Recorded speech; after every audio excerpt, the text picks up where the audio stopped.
babaguhin ka ng sama ng loob hanggang sa mawalan ka na ng gana at pakialam sa kanila. Minsan, pain changes you in ways you never imagined. Yung tipong dati, ikaw yung laging nagka-care, laging nandyan para sa kanila. Pero dumating yung point na parang naubos ka na. Hindi dahil ayaw mo na, pero kasi napagod ka na sa paulit-ulit na sakit. Totoo nga pala yung sabi nila, pain can transform even the kindest hearts into silent, distant souls. Hirap magpanggap na okay ka pa rin. Pero deep inside, parang gusto mo na lang mag-let go ng lahat.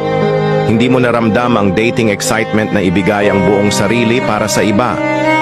You slowly lose the energy to care and the will to stay.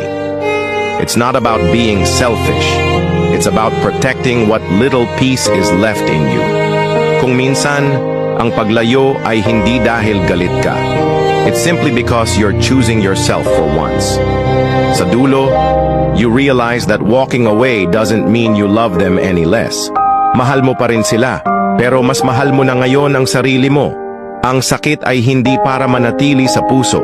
It's meant to teach you to value yourself.